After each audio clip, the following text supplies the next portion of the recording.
Previously, I talked about why you should be shooting sports in manual. So today, I want to show you how to shoot in manual and the exact settings that I use for sports photography.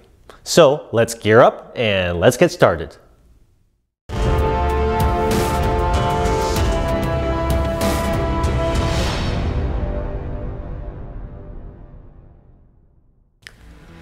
Hey there, what is up you guys? I am Jerry Lai and welcome to my sports photography YouTube channel. For those of you joining me for the very first time, I am currently the Director of Content and Photography at USA Today Sports, and I have been fortunate enough to be in the industry for the past 16 years. My goal for this channel? To help you become a better sports photographer.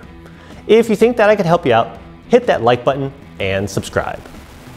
In my previous video, I explained that when you learn to shoot in manual, you'll end up with more consistent results, particularly under cloudy or even lighting conditions. Shooting in manual also opens up the possibility of getting very creative with your photography. So today, I want to talk about exactly what settings you should be dialing into your cameras for sports photography. There are quite a number of functions and settings to go through, so let's just dive right into the first one.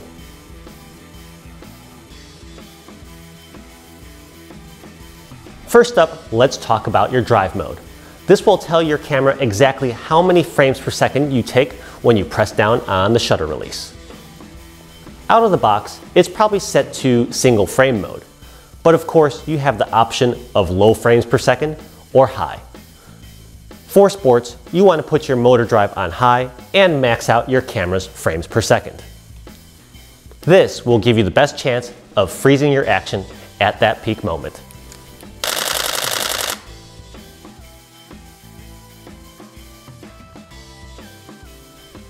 Next up, we're going to want to set up your camera's focus mode. All the different camera manufacturers call this slightly different things, but essentially there are two settings to select from: single or continuous. In Canon land, they call this AI servo, or artificial intelligence servo. The difference here is when you are in single focus mode, your camera will calculate and set your focus and then stop tracking. However, in AI servo, as long as you are continually holding down the AF button, your camera will continue to track and calculate the focus distance to your subject as it moves, or, of course, as your camera moves.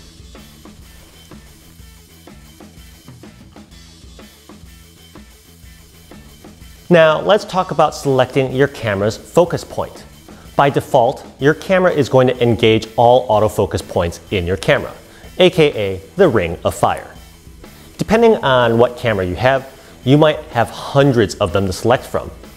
But you know what we're going to do? We're just going to select one of them. And to simplify things, we're going to only choose the center one. The reason we do this is because you, as the photographer, are the one in control. Although cameras are getting really smart these days, including with eye and face detect, you still need to tell a camera where your initial focus point or subject is going to be. Otherwise, it may grab onto the fans in the background, or officials or players on the sideline. So the best way to do this, and to be able to thread your camera's vision through the crowd, is with a single autofocus point.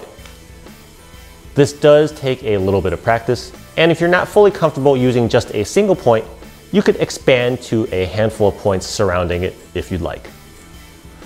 Now, of course, as you get better and more proficient with the controls and settings of your gear, as well as expand your knowledge of the game, you can begin moving that focus point around to best suit your sport or orientation of your camera. For example, in basketball, you will mostly be shooting in a vertical orientation.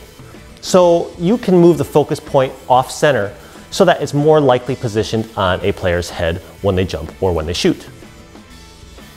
Okay, so that should do it on drive modes and focus settings. Now let's talk about the exposure triangle settings.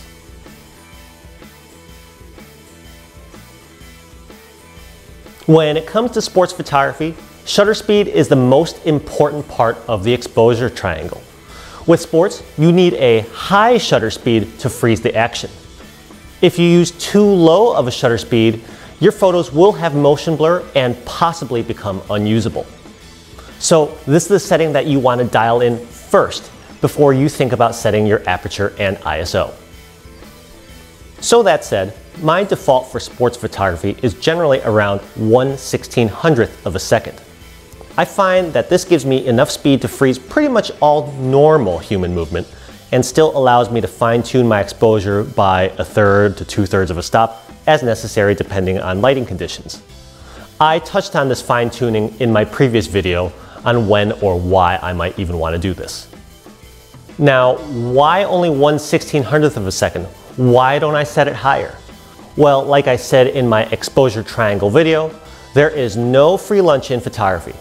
If I use a higher shutter speed, then eventually that's going to mean I'll have to use a higher ISO, which will introduce more noise in my photos. I don't want that.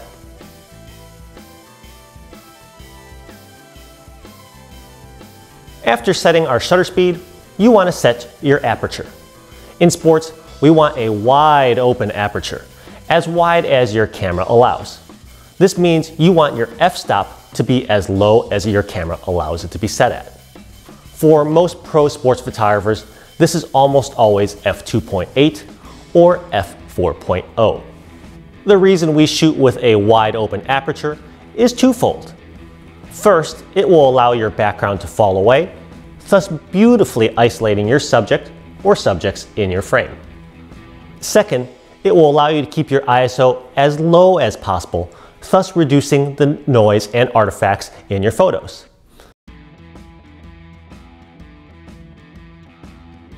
So we've gotten this far. Our shutter speed has been set to about 1/1600th of a second. Our aperture is as wide as it goes. So to finish off our exposure settings, you need to dial in your ISO. Like I just touched on in the previous section, you're going to want to set it as low as you can set it while still properly exposing your shot given the other locked in settings. If you are in daylight, this might be 200 ISO or perhaps even lower on 100 or L. If you're at night, it's not unusual to be at something quite high, like 6400 ISO or perhaps even 8000, 10,000 or above, even at f2.8. Anyways, regardless of when you are shooting or what you are shooting, your ISO is going to be the last setting that you dial in, and one you want to keep as low as possible to reduce the noise and artifacts in your images. So now that we finally have our drive mode, our focus settings, and our exposures properly dialed in, there is one final item to pay attention to when shooting in manual.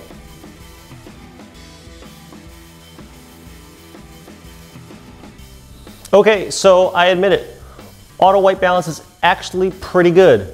It might be a touch blue in the shade, but otherwise I do find the color reproduction outdoors during the day to be quite accurate. But there is one place where it's quite poor, and that's indoors when shooting basketball or hockey. Many times if you shoot these sports and leave your white balance in auto, you're going to end up with an extremely red and orange frame that is really hard to fix in post-processing. So in these cases, you're either going to want to dial in a set Kelvin temperature or do a custom white balance. If dialing in Kelvin temperatures, simply adjust the temperature settings up and down. To add more warmth or redness to an image, increase the temperature. To cool down an image or to add more blue tones to an image, lower the temperature. All that said, if there are some unusual color shifts in your building that you're in, setting a Kelvin temperature might not work, and you're going to have to do a custom white balance. In this case, take a white sheet of paper and just take a picture of it. Then find that photo in your memory card and register that frame as your white balance. You can then register it as a save setting in your camera, and it will always be there for you as a quick setting. So there you go. For you beginners out there, or those of you new to sports photography or photography in general, I know that this was probably a pretty daunting list of settings to go through, but I admit it, it's not easy for us pros as well sometimes. Fortunately, to be honest, some of these settings like the drive mode, focus mode, or focus points are things that you might not even change for other types of photography as well. Those settings all transfer very well to nature, landscape, people, street, wedding, and many other types of photography. So with those out of the way, it just comes down to remembering to tweak 4 settings to adjust your shutter speed, your aperture, ISO, and your white balance.